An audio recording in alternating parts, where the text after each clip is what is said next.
Good Thursday morning. It is finally here, the beginning of the 2023 NFL season. Tonight, we get to see real football for the first time this new season with the Chiefs and the Lions. And then, of course, we get two primetime local games to kick off the year, the Giants and the Cowboys Sunday night and the Jets and the Bills on Monday night. So just one more day of talking about what is going to happen as opposed to talking about what did happen.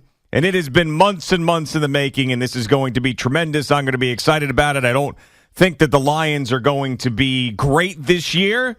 A lot of people love the Detroit Lions. I do not love the Detroit Lions, but I hope they put up a great fight tonight and we get off to a barn-burning 38-31 NFL opener and just smacks us in the face and makes us remember why we love the game so much.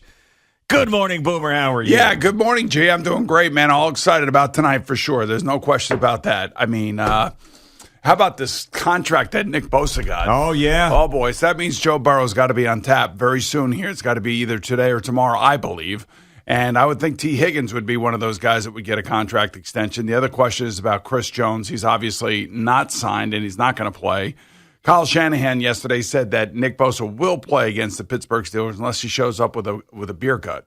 Yeah, a beer gut. That's right, which I'm sure he does not have. No, he does not have. And, when we were talking about this with J.J. Watt on our phone call yesterday, we were talking about whether or not like a Chris Jones or Nick Bosa would play if they signed their contract this late before the season starts. And he goes, look, man, we ain't the sharpest tools in the box, essentially. They just tell us to put our hand in the dirt and go get the quarterback. Sure. And, he'll play 15 plays. And then Coach Cowher basically says, yeah, those 15 plays could turn into 30 plays depending on what the score says. And, so he's going to play. Nick Bosa is going to play. Chris Jones will not play tonight. Doesn't look like Travis Kelce's going to play tonight. Yeah, I mean, you got a questionable marker on him. I don't know. It's a bone bruise. It's something that I can't imagine is going to get worse if he does play. But really, I mean, what is the point at this juncture of risking any more injury if he's not 100%? I wouldn't do it. I would not play him tonight unless he was close to 100%. If he was 80% or better, then I'd play him. Other than that, I mean, they'll be okay. That Detroit Lions defense is not anything that's going to shut down Patrick Mahomes. You got 16 more games, 60 more games after this. Now they're going to be okay. The big question is, what about your buddy there, young Joka? He's going to go off tonight. Is he playing tonight? He was banged up in preseason. I'm assuming he's playing tonight. Yeah, I mean, I last time I saw young Joka, he was winning me money. Yes, he was. Young Joka, with the over in the Super Bowl, score a touchdown stuff, he was winning me money in the Super Bowl.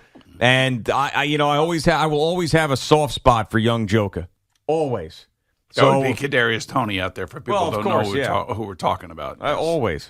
Right. So maybe this is his year. Kadarius Toney to win the MVP. What do you think? No, I don't think that's going to happen. I think his quarterback is going to win the MVP. Yeah, again? Yeah, why not? Another MVP for his Patrick quarterback. Mahomes? His quarterback is indestructible. And I go back to last year. A couple guys in the league that had high ankle sprains that really sat out, and Mac Jones comes to mind. Mm-hmm. And then of course Patrick Mahomes had his high ankle sprain, and it came at the worst time in the playoffs, and he played through it like there was nothing wrong and played even better with it than when he was totally healthy. Yeah, absolutely. And what he did last year was remarkable, watching him, and he would grimace and it would get hurt, and we were watching how he's leaving the podium and everything else. So, Patrick Mahomes is entering a season now where, coming off another Super Bowl and another Super Bowl MVP, that he is right in this pocket where he could become the greatest ever. Now, he's got a long way to go because Tom Brady and all his championships and all his Super Bowls, and there's a long way for Patrick Mahomes to go. But this is the point where Patrick Mahomes has to start stacking them because he is right in his prime. He is as sharp as he's ever been.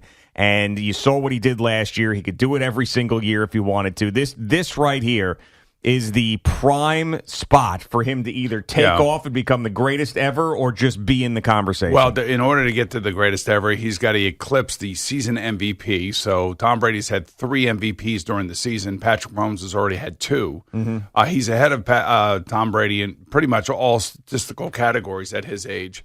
The other thing, too, with Patrick Mahomes, you talk about Super Bowl MVPs, he's already got 2 of those. Yep. Tom Brady has 5 of those.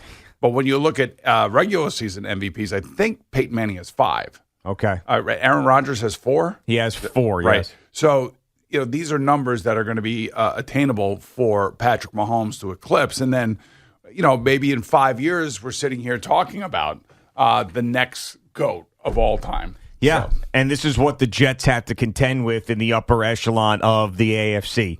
And if anybody is not thinking that the Jets are going to make it to the AFC Championship game or are not going to make it to the Super Bowl, that conversation really starts with the competition at the top end of the conference. The Kansas City Chiefs, Joe Burrow and the Cincinnati Bengals. Obviously, in their own division, Josh Allen and the Buffalo Bills, who have been there the last couple of years. So it is going to be a long slog, and there is a king at the top of this conference in Patrick Mahomes that if the Jets are going to do what the Jet fans think that this team is going to do, they're going to have to slay him somehow. And that's going to be the toughest thing because... Go back 15 years, you would have said you got to slay Peyton Manning, you got to slay Tom Brady, you got to slay Phillip Rivers, you got to slay Ben Roethlisberger in the AFC. That's right. Andy Dalton had a really good run in Cincinnati, but they could just never get over that. They couldn't get past the Steelers. Yeah, they could not. Same thing with Carson Palmer. When Carson Palmer was there, and you think about Ben Roethlisberger, and you think now how Josh Allen has owned the AFC East.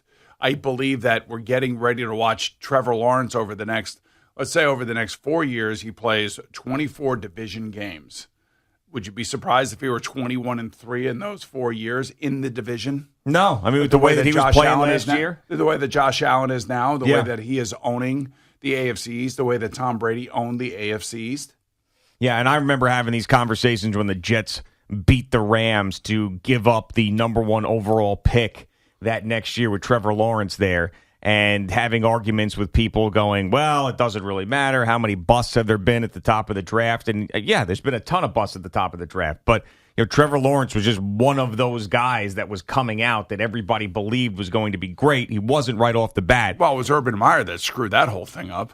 Well, yeah. That's the only thing that screwed him up. As soon as he got with Doug Peterson, all of a sudden his entire fortunes changed. Yeah, that's right. And, so much of this has to do with being at the right place at the right time. It was interesting. I was reading Caleb Williams' dad came out and said, hold on for a sec. There may not be Caleb Williams in the draft next year because he's making $3 million in nil money for USC. And his dad said, I don't want him going to a crappy team. Yeah. I know, but at the same time, like the difference, these guys get lots of money. It's not like the Sam Bradfords or some of these other guys back in the day before they did the slot drafting, where those guys would get hundreds of millions of dollars at the top of the draft without even doing anything, it seemed like. But they get, if you come out and you're a top quarterback or you were a top draft pick, the guaranteed money that you get in that first year is still pretty significant. No, it's significant, but it's more than $3 million. But the more important thing to me was his dad said it sounded like John Elway all over again, or Eli Manning too. Yeah, Eli Manning too. So John Elway and Eli Manning basically Eli told San Diego, we're not going there, and John Elway told the Baltimore Colts at the time, I don't want to go play for you. Now, what we now know, I don't blame John Elway for doing that because a year later, Baltimore went to Indianapolis. Yep. Right. Yeah, I mean, I don't know. We'll see who it is. It sounds like they don't want to go to Arizona. I mean, it sounds like to me that's what the message is. Yeah, they don't want to do that. Arizona sucks. We're not going there. And, of course, Arizona comes out and says, well, Kyler Murray's our unquestioned leader. He's worked so hard this offseason, and he starts the year on the PUP list. Yeah. Well, some of these teams – all right, so the Panthers drafted a quarterback this last year. The Colts drafted a quarterback this last year. So those teams who could be bad. Houston also drafted a quarterback. That's another one. If they end up at the top of the draft, that would be very interesting to see what happens. Arizona's the team. And and the Buccaneers. Well, the Buccaneers still have good players. And, Baker Mayfield can play. I don't think he can play to the level that everybody thought he was going to be able to play to in the NFL. But maybe Baker Mayfield will be this year's Geno Smith. Yeah, I mean, this time last year we were talking about how we thought maybe the Seahawks were tanking, and they ended up going to the playoffs. And Geno Smith found his game, and all of a sudden the lights turned on. And when you think about who the Bucs do have and who he is throwing to, he's got a couple of really good wide receivers. They're a physical defensive team. They're a big offensive line team. I mean, I'm not saying that he's going to be an all-pro. I'm just telling you that he's a serviceable player in the NFL. Yeah, and if you think about if the Bucs get off to a bad start and then the trade deadline is around the corner, there's a lot of talk about Mike Evans being dealt. They would definitely trade him. Yeah, and then that means that team is at that point trying to get as close to Caleb Williams as possible. Now I don't know if the Buccaneers is where he wants to go. Who the hell knows where he wants to go? I mean, he might want to go to a team that has no shot at getting him, like the San Francisco 49ers. He might want to go there, but there's no way in hell they're going to get him. The league would never. I don't know. It's happened before. Eli did it, and John Elway did it. But I think the league really wants to make sure that everything is on the up and up, and that the teams that line up in the draft, and I guess the dad could say, "Look, we're not coming out if the Cardinals take them." He could say that. Yeah, and it does make it easier when you're making $3 million, but I didn't like some of those takes yesterday when people were saying, well, of course he'll stay if he makes another $3 million. I mean, if you look at some of the quarterbacks this year, I forget who it was I was reading about, who had like $21 million guaranteed in a signing bonus he got paid this year. That's 7 times what Caleb Williams is making in nil money. Well, and the other thing, too, is Caleb Williams would be smart to start his NFL career as quickly as possible, so he can get to where Joe Burrow is today. Yeah. So he can get to where, Justin Herbert was about 2 months ago when he signed his new contract. Yeah. You want to get there as fast as you can, so you want to get into the NFL as young as you can. I mean, in some of these organizations, I always think about the Cleveland Browns when they were at their worst. Like if some of these guys had gone to a different team, if Baker Mayfield had gone to a different team, or Brady Quinn, or any one of these guys, would they have become a success, or was it the organization that dragged them down and it just ended their career, essentially? I mean, I think that if you're a great one, you're a great one. I would say this. When I was drafted, and I knew who Cincinnati was, I didn't really know that much. I knew who the coach was. He was the new coach, Sam Weiss. He was a rookie that year.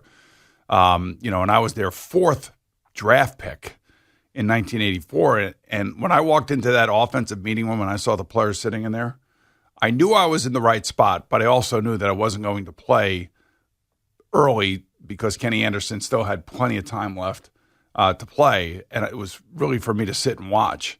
And when I think back to that first meeting and thinking about the offensive installation, I was completely blown away and over my head. But I knew that I was in good hands. I knew that I had good coaches, and I knew that I had really smart players and some of the best players at their respective positions at the time when I got there. And I was lucky to be there. Ultimately, when you look back on it, for me anyway, it was the place I should have been drafted. I just wish I would have been drafted earlier. Yeah, and I don't know. It's like for a guy like Anthony Richardson, the Colts, he's a raw talent. But he's got Shane Steichen. He does, but he shouldn't be starting right away. Now, it might be the good place for him because of Steichen and the Jalen Hurts connection, and maybe you can get him going right away. But this is something we were saying going into the draft. Like, Anthony Richardson has to sit for a year. He just has to. Like Patrick Mahomes said. But no, you got this crazy-ass owner who went nuts last year and hired his buddy off of TV, fired Frank Reich, and then wants this kid to start because he's impatient and nuts. I have to say that Anthony Richardson reminds me of when Josh Allen came out. They're about the same size.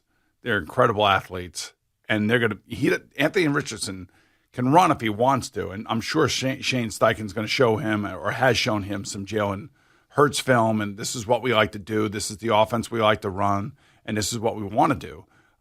He's a big enough athlete and strong enough athlete to kind of get out of trouble running the ball. Where the problems come in, as you saw with Josh Allen the first couple of years, they're supermen and they think that they're indestructible, and they do a lot of crazy things on the field. You just make you scratch your head, but you got to let them play through it. And I think that's the idea out there in Indianapolis right now. Yeah, but you play through it, but it could end up ruining them. I mean, there's some guys who are ready for it, and there's some guys who are not. seems like a good kid and says all the right things, all the interviews I've seen, all the stuff the coaches are saying. But, of course, they're going to be saying that about him now because he was the 4th overall draft pick. Well, yeah, and everybody's excited about it. I know it's tough to sell a fan base on, Gardner Minshew to start the season, but, at the same time, if that's the best thing for your future, it's the best thing for your future. He comes out, and I think he's going to, at some point, be a highlight machine. And I knew when he went to the combine that everybody was going to fall in love with him. But if he has to sit for a couple of games after starting, we saw what happened with Zach Wilson. My what happened God. to Trey Lance? Yeah, well, that's Trey Lance was picked 3rd overall. Yeah, and now he's what not happened even to there. Sam Darnold? Look what happened to Baker Mayfield. It's not a given that they're going to make it. And they have to learn. And again, like Anthony Richardson, really, does he really have? I feel like he's where Zach Wilson was when Zach Wilson got here, in terms did he really have the right people around him to get the best out of him and to teach him how to be an NFL quarterback and what the responsibilities of that really truly are. They don't know. They have no. There's an old saying that the rookies don't know what they don't know yet. Yeah. And at the quarterback position is just so many things flying at you. So I don't think any of these rookie quarterbacks are going to be great. I think, maybe Bryce Young has a good chance to be okay. At least I know the coach there. Sure. And, C.J. Stroud has a defensive head coach in D'Amico Ryans. And at least Anthony Richardson does have Shane Steichen. So that's what he's got going for him. And hopefully Shane will be able to unlock this kid and protect him a little bit so he doesn't get hurt. All right, football is here. We're going to see Patrick Mahomes and the Chiefs tonight. And, of course, big primetime games for the locals coming up. It is the Thursday morning before the NFL season kicks off. It's Boomer and Gio on the Fan and CBS Sports Network.